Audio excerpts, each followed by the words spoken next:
Good afternoon. Oh, hello. What a beautiful day we had. Talk about Chamber of Commerce weather, man. That was great.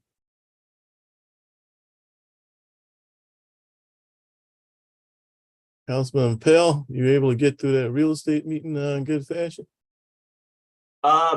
We made it through pretty well. Just two things on the agenda. It was pretty nice. Good. And Mr. Chairman, we are live streaming. I think the mayor may be getting ready to sign on in just a moment. Okay, great.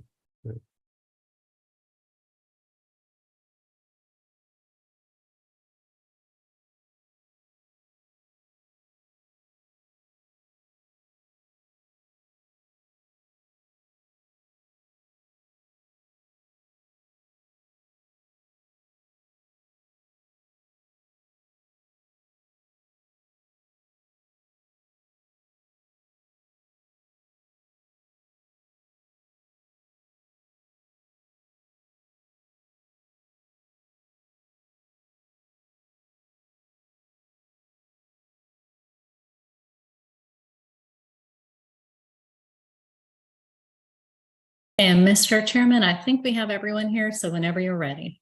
All right, great.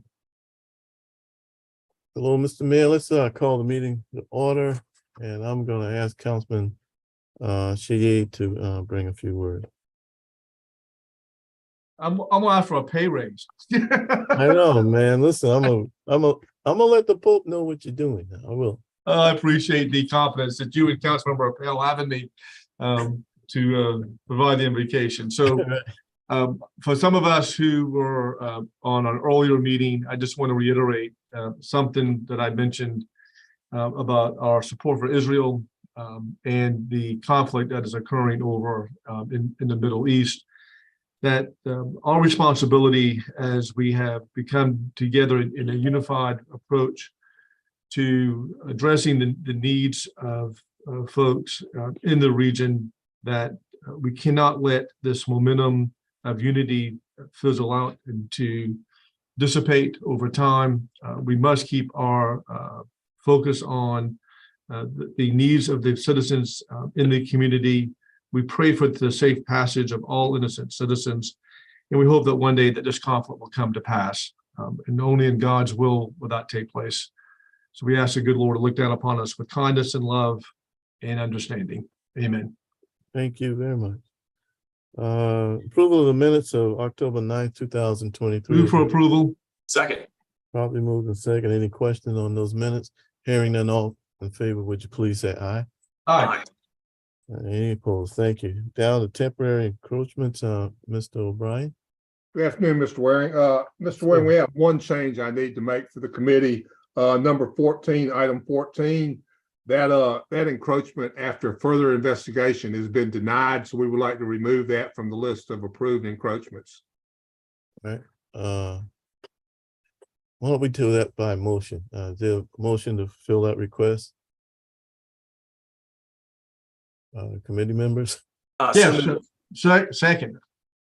Probably moved and seconded. All in favor of removing item F14 from the agenda, please say aye. Aye. Aye. Any opposed? Thank you. Now, Mr. O'Brien, any 1 through 13, anything that stood out beyond the usual? No, sir. The rest of them were just irrigation encroachments, which are in tract subdivisions, and we've investigated and approved and recommended for all of those. All right, great. Item G1, environmental services update. Is that going to be Mr. Alltop? Yeah, Mr. Alltop's going to give you guys a quick update on our new app, Charleston Trash Talker. Matt, why don't you go ahead and get started with that, please, sir? All right, great. Yeah, so we launched the app a little bit about a week and a half ago, and it's been taken off really well since it's been on the news. We've had about 2,300 residents in the last week download it and set up reminders and stuff. Everything that we've had has been nothing but great news in regards to it. The residents seem to like it a lot. We've talked to several, and we look forward to expanding it. We've got some door hangers and some other things coming We've wrapped a couple garbage trucks in that to try to spread the word, but it's really taken off, and the support has been great so far. Any questions from committee members? Well, I always tell you, Mr. Alltop, when you make it, Mr. Mayor, I saw his hand. Mr. Mayor. So, thank you, Mr. Chairman. And if y'all haven't downloaded the app yet, I recommend you try it, Charleston Trash Tracker, and kind of keeping track of when your pickups are. And I don't know about you, but the one that I always forget, and people in my neighborhood often, is the county recycling pickup day, you know, because it comes every other week. And I'll see about half of the blue cans out in the neighborhood, even on the weeks when it's not the pickup. And I always have to go back and go to the website, the county, is this really the pickup day or whatever? So this little app will give you a little notice the night before to remind you that it is the right day to put out your recycling and also your trash and garbage. And then just to let you know, under the little menu, it's like a direct link to our customer service desk. You can report a problem, not just on trash, but any other city related requests to the city can be done through Charleston Trash Tracker as well. This has been an effort by Public Works, Environmental Services, and our innovation folks for some little while now, putting all this together. And I think it's going to be a real hit and a real helpful to our citizens. The nice thing is, we had this discussion, Mr. Chairman, at this committee a couple of years ago about doing a better job communicating with our citizens when there's a change in schedule or the holiday schedule or whatever. Right.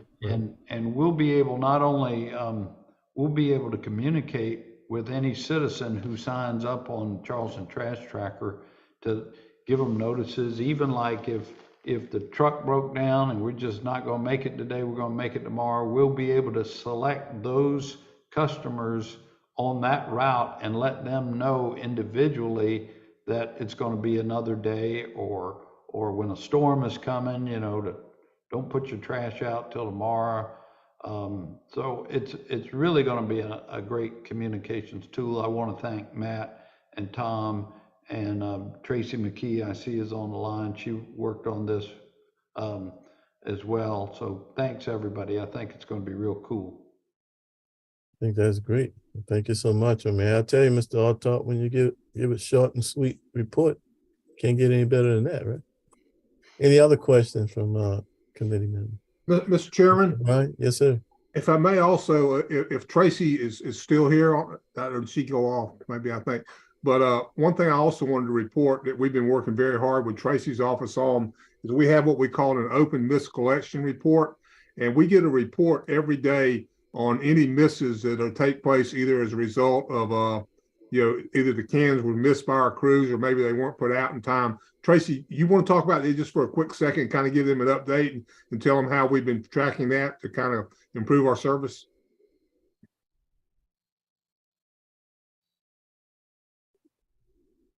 And Tracy, I don't think you're connected to audio. Okay. We'll come back to her maybe. Okay. She gets Thank you, sir. reconnected. Okay. Thank you, Mr. Chairman. Yeah. Thank you. Thank y'all. H1 low battery phase 4, Mr. Fountain. Yeah, thank you, Mr. Chairman. So item H1, the low battery phase 4, as you mentioned, is our recommendation for approval of the construction manager at risk contract with Gulfstream Construction. Because these are pre-construction services, it's $86,000 to complete that portion of the project, which will enable us to negotiate to a hopefully successful GMP, and then we would bring that GMP, guaranteed maximum price, through council if we choose to move forward with that approach. Project funding. Move for approval, Mr. Chairman. Probably move the second out there. Second. Probably moving second. You can tell how controversial that was, Mr. Fountain. Any more discussion on anything Mr. Fountain had to say? All in favor, would you please say aye? Aye. Aye. Mr. Mr. Chairman, the mayor I'll- had his hand up. Oh, I'm sorry, Mr. Mayor. For the record and for the committee, I was just going to ask Mr. Fountain, just, we're not going to hold you to it, but just kind of give us a general timeline of where we stand with phase 4, please. Yep. So, Mayor, we're through 60%, almost to 90% plans on phase 4 because it's very similar in many ways to the previous phases. We're still looking at some investigation work under these pre-construction services of the tie-in to the high battery to see what repair work we need. There's a CWS water line we have to do a little bit of additional investigation on. And then we're looking at prioritizing the construction of just the King Street intersection first to be able to reopen that intersection for the remainder of the project, which is a little bit of a customized approach. So we're hoping to complete the permitting and those design elements within the next few months and then be able to move right into construction, assuming, again, we can get to a negotiated GMP. So relatively short term for this contract.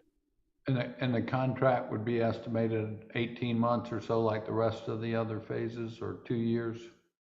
That's right, Mary. I would say around 18 months is appropriate. It's not a long phase. It's a little shorter than the last phase, but it is something of a complex phase with the adjustments to try to expand the park aspect of the low battery and tie it in with some tree plantings and some other things. So 12 to 18 months, probably more on the 18-month horizon. All right, thank you. Yep. Okay. All in favor of passing on H1, please say aye. Aye. Aye. Any opposed? Thank you, Mr. Fountain. H2, doo-wop drainage project. Man, it's great to see a number with 6 zeros behind it. Thank you, Mr. Chairman. So item 2, which is good timing because it will tie in, as you'll hear later, to item 4. But item 2 is the DuPont-Wapu drainage project, us recommending the approval of a DHEC grant agreement, which is the contract mechanism for the state appropriations to be distributed to the entities that they were awarded to. So this is a $2 million disbursement of state funds through that FY 2023 Appropriation Act. And this is the approval to enter into that grant agreement. Move for approval. Second. Probably moving second. All in favor, please say aye. Aye. Any opposed? H3, Mr. Fountain. Yeah, thank you, Mr. Chairman. So this is a separate $2 million appropriation for the Windermere drainage project through that same Appropriation Act and mechanism with a separate DHEC grant agreement because it is for a second project. And this is on top of the previous year's $1.5 million allocation through that same process, which we used for outfall cleaning and continuing the design and permitting of that project. Move for approval. Second. Second, Councilman Pell, you got any discuss? Okay, Mr. Pell. So I just want to say that both this DuPont-Wapu grant and the Windermere grant were the product of coordination between the city of Charleston and Representative Stavronakis, who overlaps my district in West Ashley, and I believe several other districts in West Ashley. Right. And first off, none of this would have been possible if we hadn't had all the legwork and the homework done on the city side, because they don't just give millions of dollars out in Columbia because of a promise or that we're going to do something with it. We had to supply a lot of due diligence as part of these grant requests. We were able to do that, and the quality of that prep by Matt and his team is what's helped facilitate millions of dollars, not just this year, but in prior years, as Matt indicated. And I believe the Windermere project now is fully funded, contingent on what the numbers come back, when it actually goes out to bid. We've all been through that around here, but adding millions of dollars to the tank every year certainly helps us keep up with some of the inflation and things that we've seen. So just want to give a huge shout out to Representative Stavronakis, huge shout out to our Stormwater Department, of course, and everybody else at the city, and just an encouragement to everybody on council.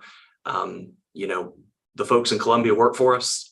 They do a good job. They won't know about these specific stormwater projects unless we put them on their map. And if we do that consistently, we can get a lot of great resources to the city, because as we know, we need resources from wherever we can get them, especially on a project on an issue like stormwater. So I won't speak on both of these separately, but I'll use those remarks to cover both H1, H2, and H3, and just send my thanks to everybody again. Listen, well said. That recognition needed to be brought forward. Thank you. Let's see, Mr. Mayor, and then followed by Councilman Shade.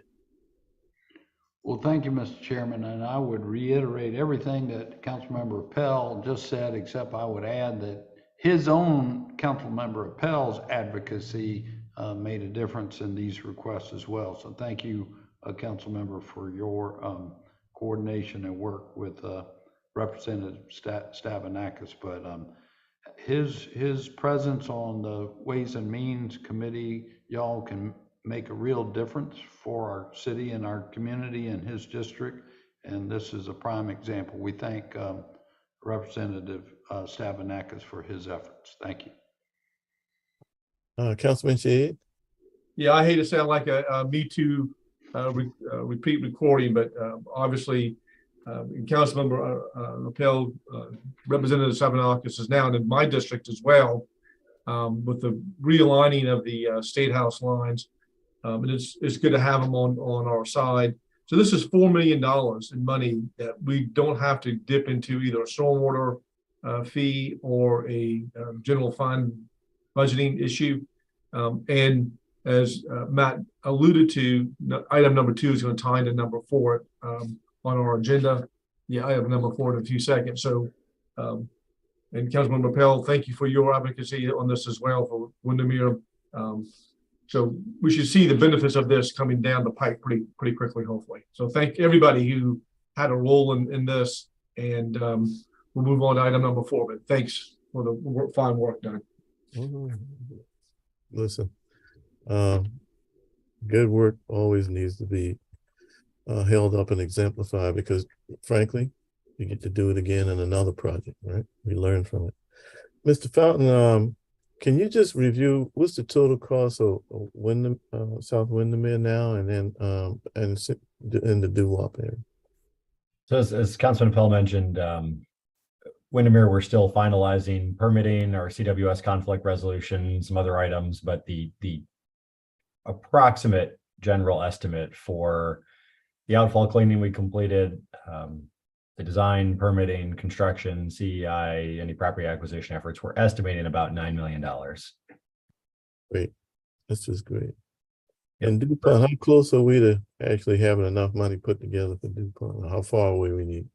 Yeah, so for DuPont Wapu, the design is funded through a collaborative agreement with the city and county for the first couple of project areas. This funding should get us to a point where we are good for the first set of projects within that basin. And then I have to double check, actually, Councilman Warren, I believe council allocated some initial funding towards that second round of projects as well in the last budget ad hoc process. So we are sitting somewhere on the order of, I think it's $10 million towards the DuPont Wapu basin as well, between those different project areas. And DuPont Wapu is a little bit different in that there's many small project areas that all kind of combine together in one very large project, where Windermere is a more focused project in that neighborhood, though the neighborhood actually extends out across Folly Boulevard and some other areas.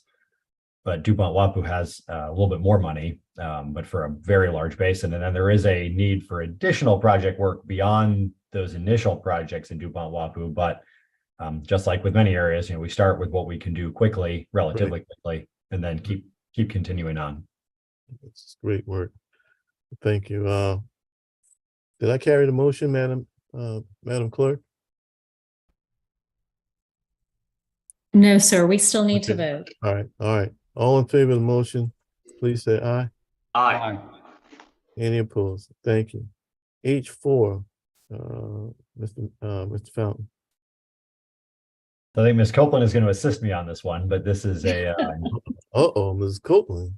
This one's a legal agreement authorizing the mayor to execute on behalf of the city a stormwater improvement agreement with a series of limited liability companies who generally represent the Citadel Mall property.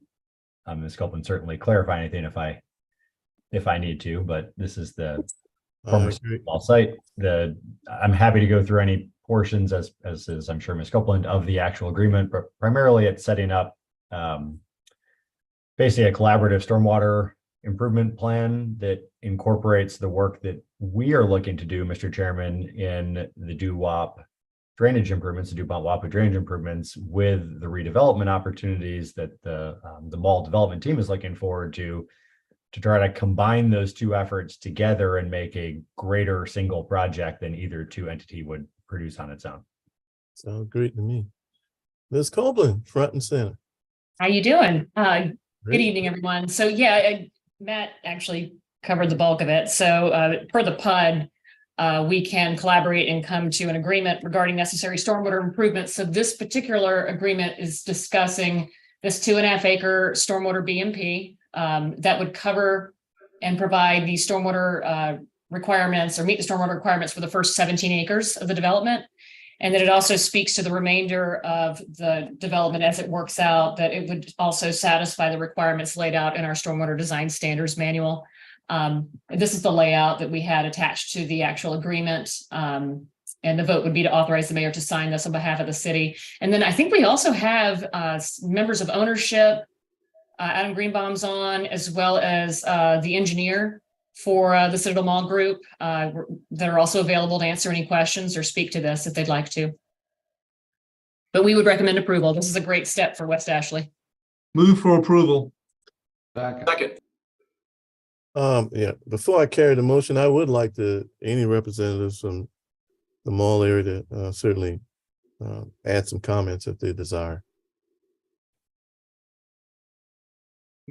Thanks for having us. This is Adam. We've got John Ruda on the line, who's a development consultant of ours, and Chris, who's helping us on the engineering, who can answer any technical questions, but we're really excited to move this forward. We're working on the medical expansion, which is going to be kind of the main driver of phase one, and kind of doing this in conjunction. So it's a really big, important step for us. Okay. And this is John Ruda with DMA, and I'd just like to echo Adam's comments and thank the city and Matt Fountain and his team and the consultants for working with us, and Chris Cook and the mayor to push this forward. We appreciate everybody's effort. All right, good. Very much. All right. Thank you, I should say. Excuse me, Mr. Chairman. No, that's fine. Go ahead, Mr. Mayor. Listen, I think if they want to expand on some of the medical expansion they're thinking about, the public would like to hear it.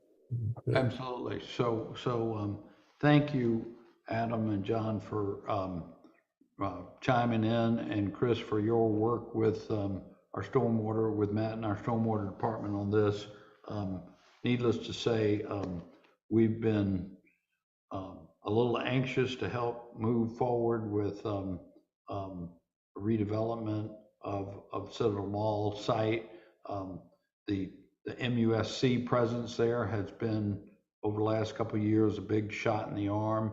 I think to say that you're going to be expanding that presence is very positive, but this stormwater issue allows other aspects of the redevelopment to move forward, as has long been anticipated. And as everyone I think knows, the city committed to some funding through its TIF district, that portion that applies to Citadel Mall.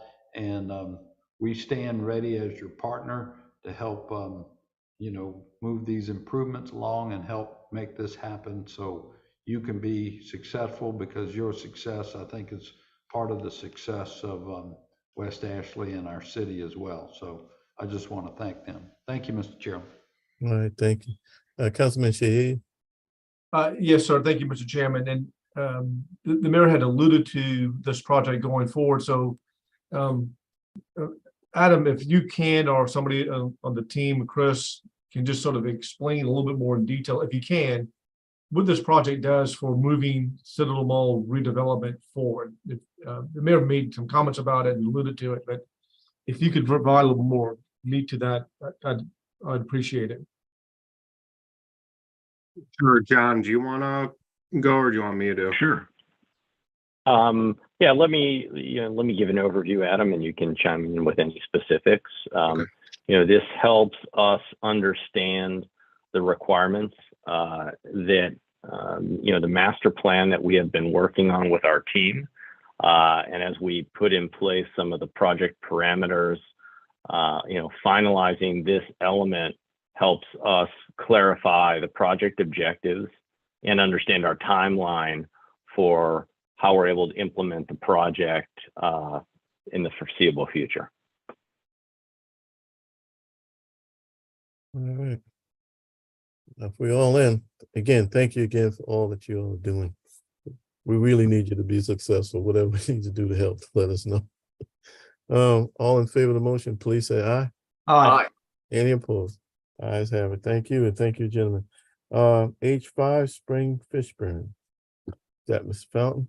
Yep, thank you, Mr. Chairman. So this is for the Spring Fishburne project, a recommendation to approve a task order contract. These are the indefinite delivery contracts where we basically hire a contractor with a list of price services where when activities are needed within that list of price services, that contractor basically can activate on short notice. We do this for pipe cleaning, brick arch repair. This one was a separate procurement for work on the Lockwood Drive pump station, which is the Spring Fishburne pump station. Even though we are currently constructing or preparing to construct in phase 5, the building and the very large pumps, the remainder of the pump station, the bar screens, the dewatering pumps, muck pumps, and a series of other controls are already in place and basically require maintenance. So this is a contract to be able to provide those maintenance services as well as emergency response services during storm events. Again, it's not necessarily an expected expenditure. It is a budget of potential expenditure with Harper General Contractors and the amount of $400,000, again, for those support services for that Lockwood Drive pump station. Funding is through the stormwater operations budget, as it is for all of our pump station operations expenses. The intent here, of course, is that better you maintain something, the longer it lasts and the better it performs. And you've probably all heard my car analogies too many times, but it's very similar. Move for approval. Properly moved and second by the mayor. Any more discussion on that motion? All in favor, please say aye. Aye. All right. Any opposed? Mr. Fountain, believe it or not, Your report was almost as fast as that of real estate earlier, Mr. Chairman. I don't know, man. That real estate, that's a different competitor altogether. Can I ask this one question, Mr. Yes, Chairman? sir. Yes, sir. So Matt, at the last meeting we had, and reflected in the minutes was sort of an update and an inventory of these ponds and lakes that we had addressed with Lake Dotterwood and Lake Sandhurst. But we're going to get a report on that at the next Public Works meeting. Yes, Thank that's you. right, Mr. That's right. Councilman Shade. Dale Morris and I have been talking about some options. Sea Grant has been looking at an update to a pond survey that they have in the area, and then we've been looking at it, working at a GIS level through the data the city has available, and we expect to have a report prepared by the next committee meeting on that. Thank you, sir. Appreciate that report. Thank you, Mr. Chairman. All right, thank you, Mr. Fountain. I do have, I guess, this is just discussion miscellaneous on the miscellaneous, but on the ESO for us, we had a presentation by your staff to the community about not quite a month ago, maybe 3 weeks ago now, with the people with the fences and the easement and the right of way. They were respectful, but it was a tough conversation all on the committee. We have a number of people, I don't know, maybe a dozen, maybe more, families that had extended their fence for decades into the easement. And obviously some of those, one in particular is a brick fence, but those fences have to be moved. And as part of our project, we actually have done some things for St. Andrews Parks and Playground and Palmetto Apartments, one being a fence. So, which is part of the cost of the project. So question comes up, we're paying for a fence over at Palmetto. We're not paying to help these people fence over here. It does seem like a little bit of unfairness there. So prior to moving those fences, have we looked into seeing what we can do to help any of those people? Was that any information shared with you, Mr. Fountain?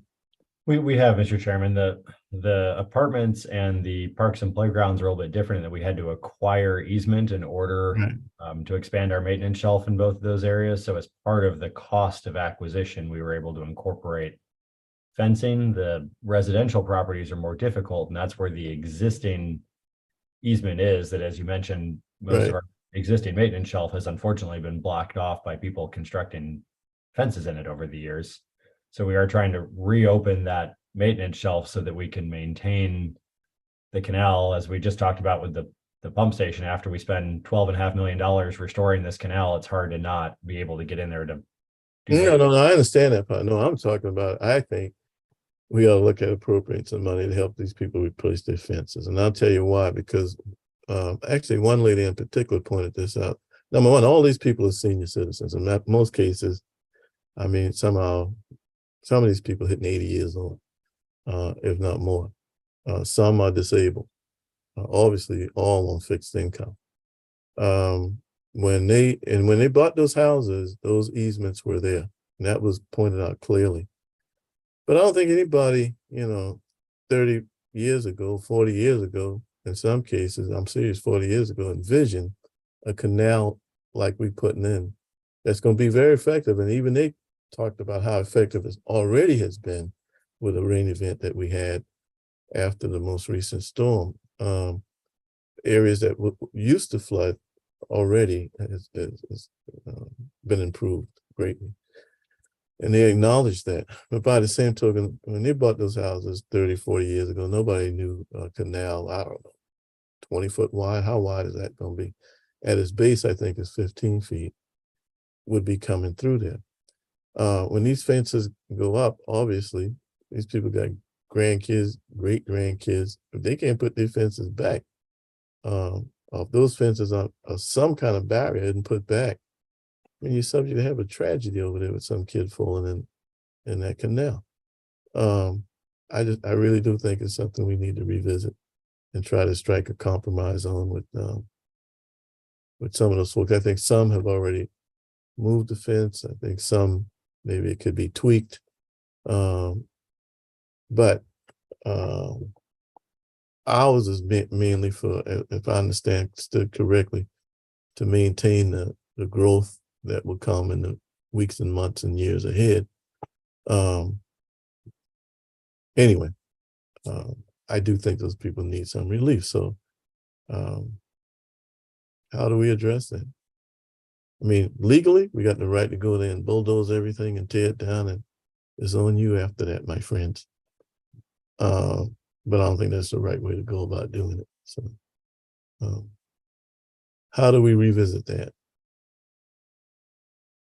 It's certainly something we've looked at in relatively exhaustive detail, Mr. Chairman. That the challenging situation for us is when there is existing easement in an existing canal, even if one that we are improving, it is very difficult to find a route to justify expenditure of public funds to do basically improvements to the private properties along that system by relocating those fences.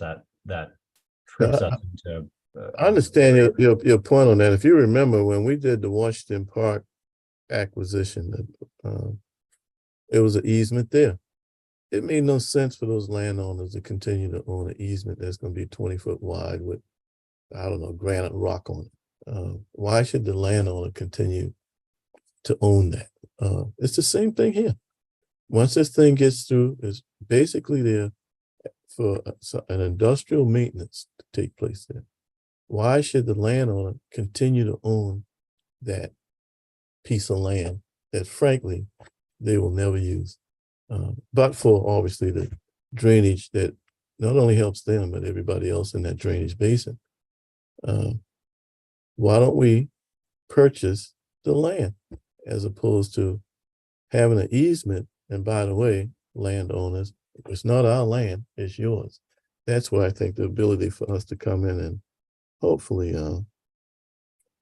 have some consideration and number one, have those fences restored before this canal is completed, and subject to have some people who can afford to put it back and some people where it's open that can, because I got to tell you, if any of you guys see that, and I've seen it during a rain event, when that water comes through there, you can be a good swimmer. You can drown in that rascal. Mr. Mayor, I see your hand up. So, thank you, Mr. Chairman. I'm just thinking, even though I understand the legal point of view here, I bet it's not a whole lot of folks impacted and a whole ton of money. How many citizens or properties, Matt, do you think are impacted? I think it's between 30 and 40, Mayor, properties. Is it that many? Yeah, well, that's a few more than I would have thought, but I'm just thinking out loud, council member, that maybe there's some, you know, community resource fund that we could help direct from a nonprofit, a non-city source where we could respectfully help those who need a little helping hand to get their fence restored. Some beautification fund from the Parks Conservancy or something like that. I'd be happy to explore that, and maybe council member, if you and Matt and I could schedule just a walk by the properties and get our heads around how much and who's involved. I'd be happy to help see if we could. That's an awesome idea. I'd be glad to do that as well. Folks. Be glad to do it because I think some of them we can work with. I think tweak a little bit, and then some of them, you know, obviously need help. But they've been heard. They've gotten a good explanation. But at the same token, yeah, we need to think outside the box to help them. Yeah. So now, in the meantime, what about the time schedule, Mr. Fountain, before they go in there and start, you know, ripping things apart?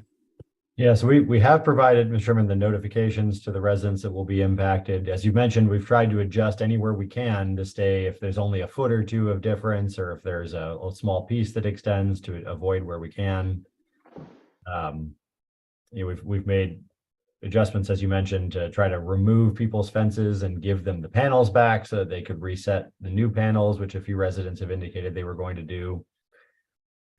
It is difficult. We really can't slow the contractor in order to do it without a significant expense as a change order, but we are coordinating scheduling as much as we can with any of the residents. Okay, let me ask this: the fence at Palmella, are we installing that first, or are we putting the canal in and then installing the fence? I believe their fence is Kids later. over there too. Yeah, I believe their fence is later in the process because they also have a temporary construction easement for some laydown areas and things on their site. So I believe they're a little bit later in the process. Okay, yeah, I'm just thinking about from liability. Okay, well, so Mr. Mayor, I'll get with you and maybe we kind of get something coordinated. And then the second thing is quicker than this. On East Oak Forest, did a wonderful explanation on the drainage situation there last week at this meeting. Last month. The last meeting here and at council meeting. We've got CPW coming up on Wednesday. And I'm wondering if we can just do a short presentation on the portion that goes underneath the bikeway that hopefully we'll need some CPW help on if you're going to be at CWS meeting on Wednesday. I will be there, Mr. Chairman. We can certainly talk to them about it. Okay, good. And they are generally excellent to work with on city. I know.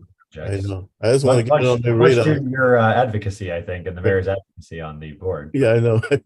So with the three of us there, I'm hoping we can get that ramped up on their schedule. Let's put one. Okay. All right. Beyond that, any last comments? Very good meeting. Thank everybody for all the positive input. And by acclamation, we stand. Oh, Mr. Mayor. Mr. Chairman, could we ask if Ms. McKee Oh, got yeah, her she just audio came. back? And Tracy, are you out there? Sounds good to me. I see her picture. Ms. McGee? Whoops, I'm here. Okay, Did I great. miss something? Was Yeah, earlier when Matt Altop and Tom were talking about our new trash tracker, Tom was going to ask you to elaborate on one aspect of it. Tom? You're on mute. Can you hear me now? I'm sorry. Tracy, I was just telling him about our missed collections report that we get every day and how helpful that's been. And you could maybe just expand a little bit to let the committee know how we're gathering that information and how we're using that. Oh, sure. Yeah. So anything that comes into the citizen help desk, we created an automated report that the next day there's a whole group of people that get a report on everything that was missed the previous day to make sure that to give us a double check that everything gets properly taken care of, that we've addressed everyone's missed garbage or trash collection. So that we started that a couple of weeks ago, and I think it's really helped everybody just have some visibility, just in a little reminder to double check that we're closing out all these requests. Tracy, that's correct. The one thing that's helped us is it's helped our supervisors remind them to make sure we close out those requests. So we want a good report every day, and the shorter it is, the happier we are. We've had some really good ones in the last week. So I appreciate your help with that. Glad to help. Thank you. That's Tracy. Thank you, Mr. Chairman. Yes, sir. Now, with that, we stand adjourned.